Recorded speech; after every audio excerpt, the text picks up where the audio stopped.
大家好，欢迎来到听书学史。今天要介绍的书籍是生田哲先生所著的《用科学方法验证健康神话》，它真的对身体有益吗？还是无用的呢？这本书，据说人类患上的疾病中，仅有约1成是由先天遗传因素导致的，而其余的90成是由日常饮食习惯、运动方式等生活方式因素引起的。我们能够通过平衡饮食、适度运动和充分休息来维护健康，这一点毫不夸张。然而，由于媒体广泛传播的健康信息真假难辨，对于正确的饮食习惯和有益的运动方式，人们很难做出判断。例如，经常听到日本人缺钙，应该多喝牛奶，但根据数据显示，日本人的钙摄入量是充足的。然而，如果本已摄入足够钙的人因为误以为缺乏而进一步补充钙，可能会增加高血压和心脏疾病的风险。若盲目接受真假难辨的健康信息，反而会实践不良的饮食习惯和运动方式，增加患病的风险。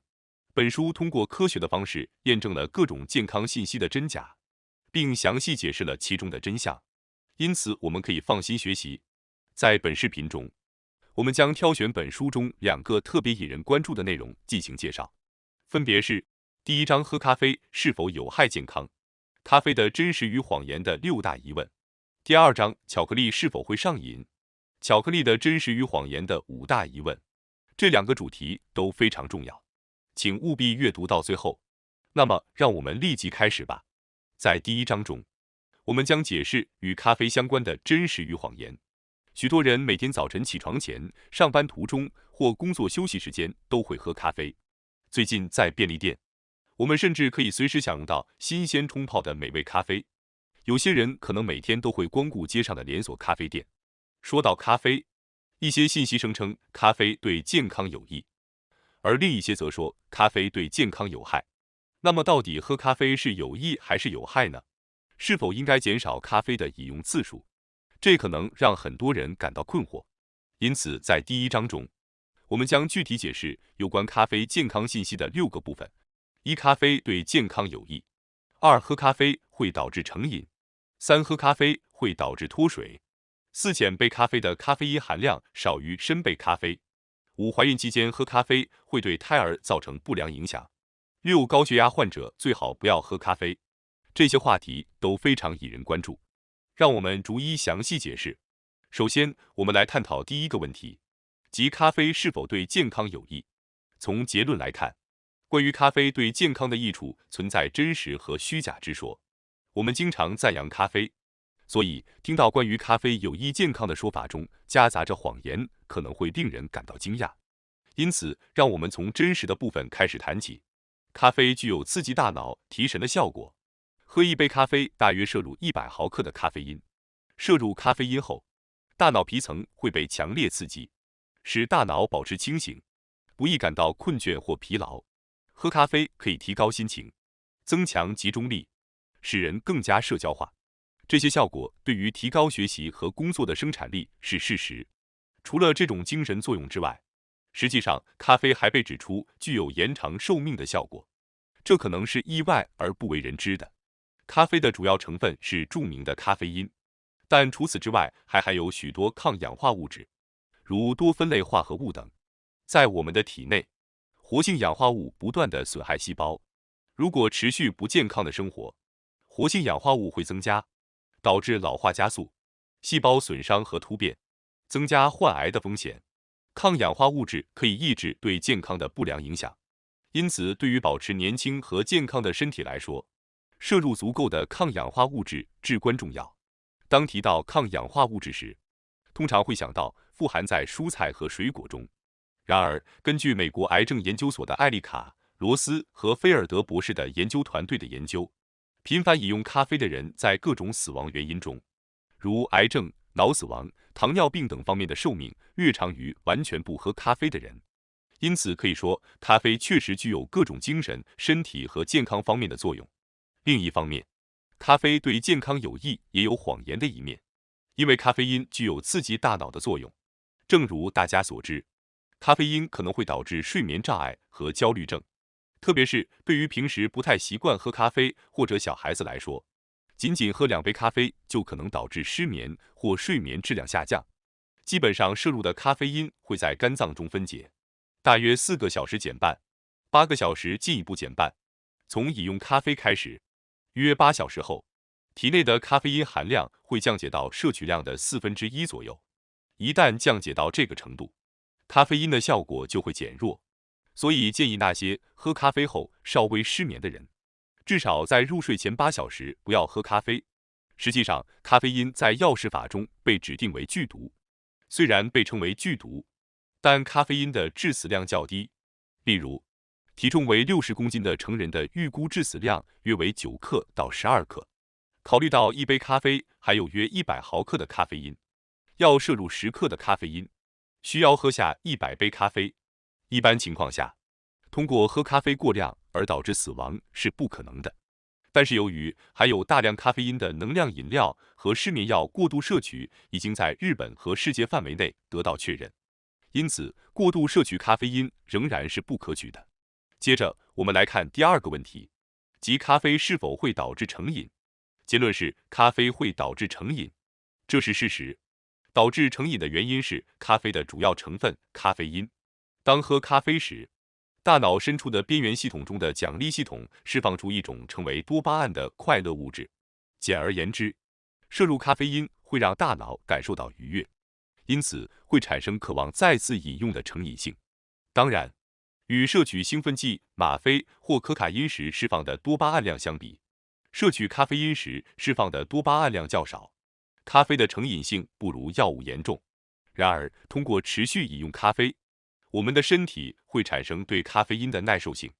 最初只需喝2杯咖啡就能感到清醒，但随着时间的推移，为了达到相同的清醒效果，需要摄入更多的咖啡因，每天喝3到4杯，甚至每天喝5到6杯。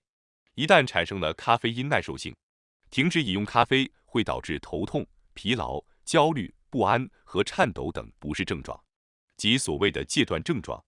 为了避免戒断症状，人们必须继续饮用咖啡，这是典型的药物成瘾的过程。此外，过度摄取咖啡因会导致大量肾上腺素释放，心率加快，可能导致心律不齐。虽然咖啡因的成瘾性较低，但过度摄取咖啡因仍可能对身体产生不良影响。因此，在感到疲倦、想要集中注意力时，只在需要时饮用适量的咖啡会更好。接下来，我们来看第3个问题，即喝咖啡是否会引起脱水症状的解释。喝咖啡会增加上厕所的次数，对吧？因为咖啡因具有利尿作用，所以喝咖啡会增加上厕所的次数。有传言称这会导致脱水症状，但总的来说，可以说喝咖啡导致脱水症状的可能性较低，因为咖啡因会刺激交感神经，扩张肾脏血管，增加进入肾脏的血液量，这确实会产生利尿作用。但是喝咖啡的同时也会摄入咖啡中含有的水分，因此通过利尿作用排出的水分和摄入的水分会相互抵消。想想看，就像喝含有咖啡因的绿茶或红茶一样，并不会引起脱水症状。所以说，咖啡会引起脱水症状只是一种误解。接下来我们来看第4个问题，即早晨喝的浅煎咖啡是否比深煎咖啡的咖啡因含量少？想要享受咖啡的味道和香气，但又不想摄入太多咖啡因的人可能也不在少数。由于咖啡因除了具有大脑兴奋作用外，还有失眠、焦虑、成瘾等缺点，因此有些人可能希望控制咖啡因的摄入量。那么，在保持咖啡因摄入量较低的同时享受咖啡，是否选择据称咖啡因较少的浅煎咖啡更好呢？实际上完全不是这样的。总的来说，据说深煎咖啡的咖啡因含量比早晨入的咖啡稍微少一些，但是最近的研究表明，浅煎和深煎咖啡的咖啡因含量几乎没有区别。首先，浅煎和深煎的区别在于烘焙咖啡豆的时间和温度。通常浅煎咖啡在177摄氏度到204摄氏度左右加热约10分钟，而深煎则在204摄氏度左右加热约15分钟。简单来说，豆子的加热温度越低，加热时间越短，烘焙就越浅；而加热温度越高，加热时间越长，烘焙就越深。因此，深煎的咖啡豆由于加热会使空气膨胀，所以即使是相同的一勺咖啡，深煎咖啡的密度稍低，咖啡因含量也会略低。然而，即使深煎咖啡的咖啡因含量较低，这种差异也在误差范围内，并不值得过多关注。选择浅煎咖啡，为了减少咖啡因的摄入量是错误的。如果想要减少咖啡因的摄入量，同时享受咖啡的味道，可以尝试选择咖啡因含量较低的无咖啡因咖啡。无论是浅煎还是深煎咖啡，都可以根据个人口味来选择，都是可以的。接下来我们来解释第5个问题，即怀孕期间饮用咖啡对胎儿是否有不良影响。总的来说，结论是确实存在不良影响，因此请注意，尽量避免在怀孕期间摄入咖啡因是比较好的选择。就官方观点而言，科学上尚不清楚孕妇摄入咖啡因对胎儿的影响，这取决于每天喝多少杯咖啡以及摄入多少含咖啡因的饮料，而且也会因体质不同而有所差异。虽然科学上很难断定咖啡对胎儿是否有害，但即使没有明确证据表明有害，也没有证据证明没有害。因此，为了新生儿的健康，尽量减少风险是正确的选择。咖啡因能够自由穿过胎盘，所以孕妇喝咖啡后，咖啡因会通过胎盘直接影响胎儿的大脑和身体。通常肝脏分解咖啡因，但是由于胎儿的肝脏尚未充分发育，因此会暴露于高浓度的咖啡因中，这可能导致流产、早产、发育障碍等问题。孕妇摄入咖啡因可能导致失眠、焦虑等症状，从而分泌出压力激素皮质醇。由于皮质醇也可以穿过胎盘影响胎儿的大脑，因此孕妇应该尽量减少摄入咖啡因。有一项美国研究团队在旧金山对1063名孕妇进行了调查，发现每天摄入含咖啡因饮料2杯以上的孕妇流产的风险是不喝含咖啡因饮料的孕妇的2倍。虽然也有论文声称喝咖啡不会增加流产风险，但是由于有研究显示了风险，因此最好还是优先考虑安全。此外，哺乳期间摄入咖啡因也需要注意，因为咖啡因会出现在母乳中，所以母亲在哺乳期间摄入咖啡因，婴儿也会摄入咖啡因。由于新生儿的肝脏功能尚未充分发育，因此基本上建议从怀孕期到哺乳期尽量减少摄入咖啡因。最后我们来解释第6个问题，即青少年不宜饮用咖啡的问题。总的来说，这个说法是正确的，还在发育中的青少年最好不要喝咖啡。最近的研究表明，排除睡眠和生长激素在儿童成长中的作用已经明确。排除睡眠是指睡眠的第1个90分钟内出现的深度睡眠，已经证明在这个时候会大量释放生长激素。换句话说，深度睡眠对儿童的成长至关重要。摄入咖啡因会使大脑兴奋，导致失眠、焦虑和不安，睡眠质量变差的可能性也很高。特别是在傍晚以后摄入咖啡因，可能导致睡眠的持续时间和质量下降，生长激素的分泌不足。如果孩子摄入含咖啡因的咖啡，最好限制在早上到中午，基本上最好不要摄入。以上就是关于咖啡的真相和谎言的解释，希望对您有所帮助。接下来是第2章，关于巧克力是否会导致上瘾症状，我们将详细解释与巧克力相关的真相和谎言。许多人都喜欢甜美可口的巧克力，看到超市或便利店里的巧克力，会忍不住想买来吃吧。对于巧克力，有些信息称其对健康有益，而有些则称其有害。那么到底哪些关于巧克力的传言是真实的，哪些是谣言呢？我们将针对这些与巧克力健康相关的信息，具体分为5个方面进行详细解释。1. 巧克力含有大量咖啡因。2. 巧克力会导致中毒症状。3. 吃巧克力会增加性欲。4. 当荷尔蒙失衡时会想吃巧克力。5. 黑巧克力对健康有益。首先，让我们解释一下巧克力中含有大量咖啡因的观点。总的来说，巧克力中的咖啡因含量较少，尽管巧克力中含有少量咖啡因，但并不足以产生明显的兴奋效果。人们期望巧克力能使头脑清醒，集中注意力，这是因为其中含有的咖啡因来自于可可豆的作用。根据巧克力含有的可可豆的比例，可以将其分为黑巧克力和牛奶巧克力。黑巧克力的可可含量在70%到85%之间，而牛奶巧克力的可可含量在20%到40%之间。观察其主要成分，每100克黑巧克力中含有约24克糖和约42.6克脂肪。相比之下，咖啡因含量约为80毫克左右。因此，黑巧克力的主要成分几乎是糖和脂肪，咖啡因只占其中的很小一部分。牛奶巧克力的咖啡因含量更低，每100克只含有约20毫克左右的咖啡因。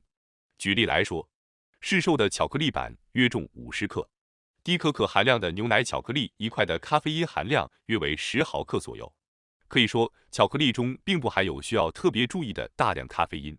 然而，需要注意的是，与咖啡一起食用巧克力会增加摄入的咖啡因量，而对咖啡因敏感的人可能会对其中的咖啡因产生反应，导致夜间失眠的可能性增加。